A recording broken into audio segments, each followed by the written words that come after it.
Hello বন্ধুরা, আবার একটা নতুন আপডেট নিয়ে এলাম যে লক্ষ্মীর ভান্ডার সংক্রান্ত।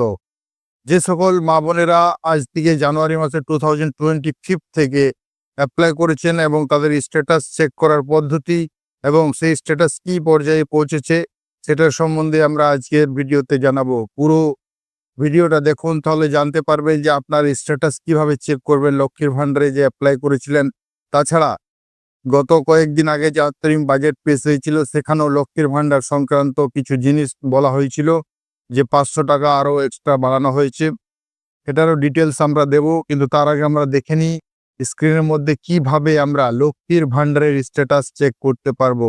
তো চলুন আমরা স্ক্রিনে চলে আসি। স্ক্রিনে সব থেকে প্রথমে গুগলে আসার পর এখানে লিখবো লক্ষ্মীর ভান্ডার স্ট্যাটাস চেক। এটাতে ক্লিক করলে আমাদের সব দিকে উপরের যে ওয়েবসাইটটা আসবে সেটাতে আমরা ক্লিক করে ওপেন করে নেব।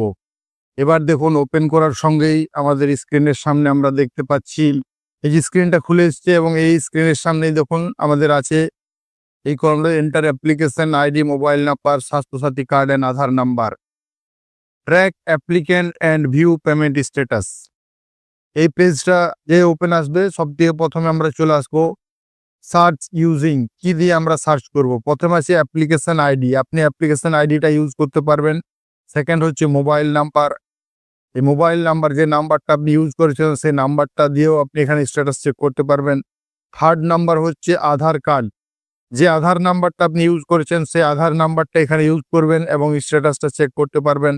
এবং ফোর্থ নাম্বার হচ্ছে স্বাস্থ্যসাথী কার্ড, যদি আপনার স্বাস্থ্যসাথী কার্ড আছে সেই নাম্বার দিয়েও আপনি স্ট্যাটাসটা চেক করতে পারবেন। সব থেকে বেস্ট আমরা মনে করি এখানে অ্যাপ্লিকেশন আইডি কিংবা মোবাইল নাম্বার দিয়ে আমরা চেক করব। মোবাইল নাম্বারটি চেক করতে গেলে প্রথমে মোবাইল নাম্বারটা সিলেক্ট করতে হবে, তারপর এখানে মোবাইল নাম্বার এন্ট্রি করতে হবে। মোবাইল নাম্বারটা কমপ্লিট দেওয়া হলে আমরা চলে আসবো ক্যাপচা পয়েন্টে। এখানে এসে ক্যাপচাতে ক্লিক করতে হবে, যে ক্যাপচাটা লেখা আছে সেটা কমপ্লিট একদম অ্যাজ ইট ইজ। কিছু ভুল হলে কিন্তু আমাদের শো করবে না। আমাদের ক্যাপচা কমপ্লিট। এবার আমরা সার্চ বাটনে ক্লিক করব। সার্চ বাটনে ক্লিক করার সঙ্গে সঙ্গেই দেখুন নিচের দিকে আমাদের সমস্ত ডিটেলস চলে এসছেন। আমরা দেখতে পাচ্ছি এখানে সব থেকে প্রথমে 30/1/2025 অ্যাপ্লিক্যান্ট অ্যাপ্লাই করেছিলেন এবং তারপর 30/1/2025 সেটাকে অপারেটর দিয়ে পুরোপুরি সাবমিট করা হয়। দেন অনেক দিন পর, মোটামুটি 8 মাস পর 28/8/2025 অ্যাপ্লিকেশনটা ভেরিফাইড হয়েছিল এবং তারপরেই এই দেখুন 6/2/2026 অর্থাৎ যেদিন ভিডিওটা বানাচ্ছি তার একদিন আগে এটা অ্যাপ্রুভ করা হয়েছে, অ্যাপ্লিকেন্টের অ্যাপ্রুভ হয়েছে। এবার পেমেন্ট স্ট্যাটাস চেক করতে হলে আমাদেরকে স্ক্রল করে নিচের দিকে আসতে হবে।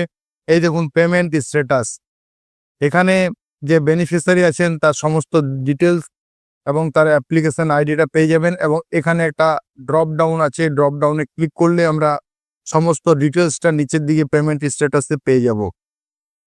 এখানে দেখুন ব্যাংক অ্যাকাউন্ট স্ট্যাটাস, যদি এরকম ধরনের থাকে validation lot generate yet two received validation response from bank, তাহলে আপনার ব্যাংকে ভ্যালিডেশনের জন্য পাঠানো হয়েছে, এখনো পর্যন্ত আসেনি কিন্তু কমপ্লিট হয়ে যাবে ব্যাংক 1-2 দিনের ভেতরে এটাকে অ্যাপ্রুভ করে দেওয়ার সময়।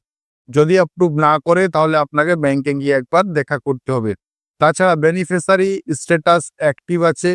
আর আপনারা দেখতে পাচ্ছেন যে এখানে ব্যাংকের ডিটেলস এবং payment status, payment process yet to start, অর্থাৎ এই মাসের পেমেন্ট এখনো হয়নি তাই এখানে কোনো শো করছে না। এখানে দেখুন ইয়ারের সম্বন্ধে যদি পুরাতন হয়ে থাকেন তাহলে সমস্ত ডিটেল 21-22, 22-23, 23-24, 24-25 এবং 25-26 যে ইয়ারের আপনি দেখতে চাইবেন সেটাতে ক্লিক করবেন এবং স্ট্যাটাস চেক করা যাবে। যেহেতু এটা নতুন তাই এনার কোনো ডিটেলস এখন আমরা পেমেন্ট স্ট্যাটাসে পাচ্ছি না, কিন্তু এটা অ্যাক্টিভ হয়েছে। কিভাবে তাহলে স্ট্যাটাস আপনারা চেক করবেন সমস্ত ডিটেলস দেখে নিলেন, ধাপ ধাপ ভাবে কিভাবে এগিয়ে যাচ্ছে এবং নিচের দিকে আমাদের পেমেন্ট স্ট্যাটাস পেয়ে যাব। বন্ধুরা, ভিডিওটা যদি ভালো লেগে থাকে একটা সাবস্ক্রাইব করবেন, লাইক করবেন এবং অবশ্যই কমেন্ট করবেন। আপনারা কমেন্ট করলে আমাদের উৎসাহ বাড়ে। ধন্যবাদ।